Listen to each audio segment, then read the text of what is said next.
탄핵소추 발의도 이건 국회 권한입니다만 그 탄핵소추 발의를 할 때 중대한 위법성이 있는 경우에 탄핵소추 발의를 하라는 것이 이 헌법재판소의 판단이죠. 예. 국민의힘에서 자꾸 민주당 보고 탄핵하고 있다고 그러는데 실제 탄핵 원조 정당은 어디인가? 그리고 박근혜 대통령이 헌법, 국가공무원법 위반, 공직자윤리법 위반됐는데요. 윤석열 대통령 양평 고속도로 21g 관저 이런 거 다 탄핵사입니다. 다음은 유상범 간사님 질문해 주세요. 네, 유상범 의원입니다. 우리 처장님, 예. 모든 법적 권한의 행사에는 다 남용이 되어서는 안 되고 적당한 권한 행사를 위한 내재적 한계는 다 있는 것이다. 이게 이제 일반 법률적 판단이죠. 예. 네. 탄핵소추 발의도 이건 국회 권한입니다만 그 탄핵소추 발의를 할 때 중대한 위법성이 있는 경우에 탄핵소추 발의를 하라는 것이 이 헌법재판소의 판단이죠. 예. 예. 그런데 만일 소추하는 당시에는 단순히 언론 기사 몇 개만 첨부해서 소추를 했고 그로 인해서 결국은 소추가 요건 입증 안 됐다고 하는 것이 지난번 이정섭 검사에 대한 탄핵 판결로 내 보이는데 그건 맞습니까? 그렇게 판단하면 되겠죠? 예, 그런 이유 설치가 있습니다. 네, 있죠. 마찬가지로 거부권 행사에 대해서 이것 또한 내재적 한계가 있다. 맞습니다. 모든 법적 권한은 그것이 법률의 요건이 정해져 있다고 하더라도 항상 그것이 남용되어서는 안 된다는 기본적인 원칙이 있고 또한 권한 행사가 가능한 충분히 숙고하고 검토해서 자제되어야 한다.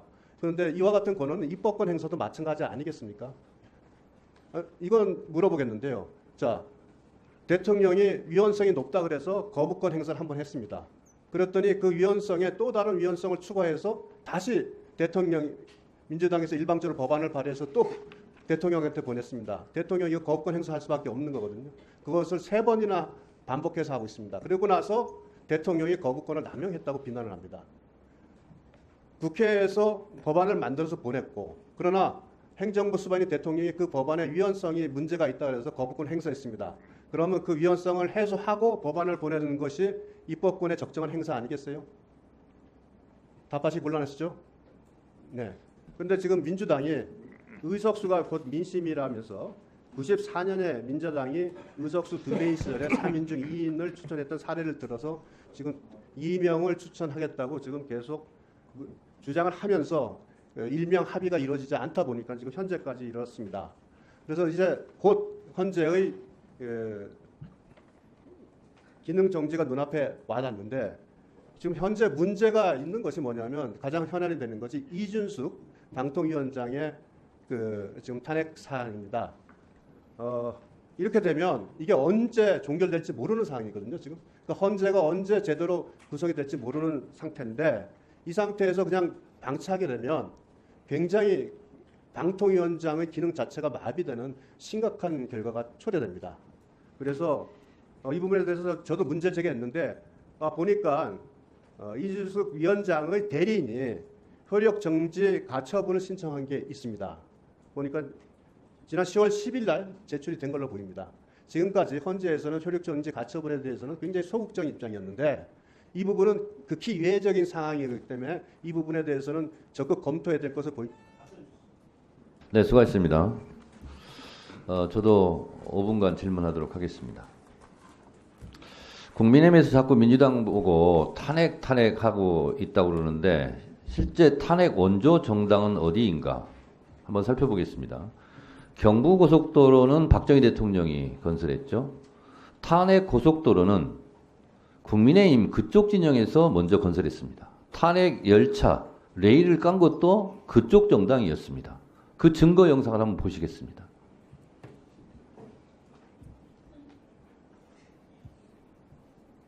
정말로 국민의 명령을 이행해야 된다는 그런 막중한 책임감과 또 대통령을 탄핵시켜야 한다는 그런 안타까움이 함께 공존해서 착잡한 심정입니다. 최초의 탄핵 원조 정당은 한나라당이었습니다. 노무현 대통령 탄핵 사유가 되지 않는 걸 가지고 탄핵시켰죠. 결국은 기각당했죠. 한나라당은 그때 해체했어야 됩니다. 왜? 기각됐잖아요. 국력 소모가 얼마나 있었습니까? 한 10년간 정당 활동을 하지 말아야 될 정당이었어요. 자, 그리고 박근혜 대통령 탄핵 때도요. 탄핵소추위원장이 당시 국민의힘 전신 권성동 위원장이 탄핵소추위원장으로 검사 역할을 했어요. 박근혜 대통령을 탄핵시키려고 무지하게 노력했어요.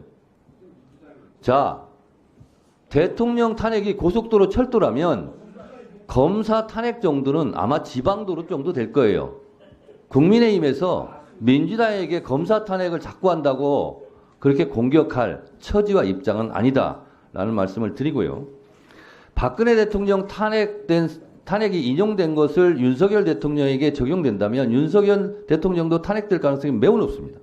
박근혜 대통령 탄핵 인용된 것이요. 헌법 제7조 직업공무원제도, 헌법 제78조 대통령의 공무원 임명권 이거였어요. 정유라 관련 문체부 장관 면직 1급 공무원 6명 사표 이것이요. 윤석열 대통령으로 본다면 김건희 수사 방해를 위해서 중앙지검장 교체한 거, 임성근 수사위원 은폐 위에 이종섭 도주대사 시킨 거 이거 다 탄핵사유 인용될 겁니다. 그리고 헌법 21조 언론의 자유조항에 보면 비선실세 국정농단의 전행 보도한 세계일보 등을 탄압했어요. 윤석열 대통령은 바이든 날리면 보도한 MBC, 방통위원 임명 지연 이 언론 탄압 이것도 탄핵사유 인용이 분명히 될 겁니다. 그리고 박근혜 대통령이 헌법, 국가공무원법 위반, 공직자윤리법 위반됐는데요. 윤석열 대통령 양평고속도로 21g 관저 이런 거 다 탄핵사유입니다. 국민의힘에서 자꾸 탄핵 얘기해서 본인들에게 유리할 것이 없다라는 말씀을 미리 경고드립니다. 자, 사무처장님, 예. 지금 게임 업계에서 헌법 소원된 거 알고 계시죠? 예, 어저께 들어왔습니다. 네. 게임물 등의 유통금지 등 조항에 보면 누구든지 쭉 나오면서 폭력, 범죄, 음란 등을 지나치게 묘사하여 하라는 게 지나치게가 굉장히 주관적이고요. 이 지나치게를 지나치게 보수적으로 해석한다. 이렇게 있습니다. 그래서 대표적인 글로벌 게임 중 모탈 컴뱃이라는 이런 게임이 있는데 영화로 나왔을 때는 오케이. 게임물로 나왔으면 노. 이렇게 된다는 거예요.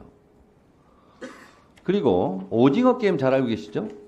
예. 오징어 게임도 영화로 나왔으니까 오케이이지만 만약에 게임물로 나왔으면 노 했을 거라는 거예요. 그래서 이 헌법 소원을 21만 명이나 했습니다.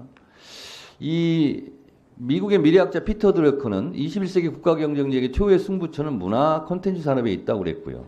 김대중 대통령은 주라기 공원 영화를 팔아서 번 돈이나 현대자동차를 팔아서 번 돈이나 똑같은 돈이다. 문화산업에 대한 강조를 굉장히 하셨고요. 지원을 하되 간섭을 하지 말라. 이것이 오늘날의 BTS를 탄생시킨 거죠. 기생충 영화도 그렇고요. 그런 면에서 본다면 이 온라인 게임이 미래 효자 산업이고 대한민국의 미래 성장 동력이거든요. 그래서 이 게임에 대해서 지나치게 법적으로 올가매는 그런 해석은 좀 지양되어야 된다. 이런 입장입니다. 그래서 어제 헌재에서 심리한 적 있습니까? 어저께 지금 접수가 된 상태고요. 접수가 됐죠? 네, 지금. 그래서 이 부분은 규제와 진흥이라는 것을 잘 균형을 좀 맞춰서 헌재에서 판단을 했으면 좋겠다는 생각이 들고 이 e스포츠가 국가 산업, 미래 산업입니다. 제가 e스포츠법을 제정 발의를 했던 사람으로서 이 게임 업계의 목소리에 헌재에서 귀를 기울여 줄 것을 부탁드립니다. 알겠습니다.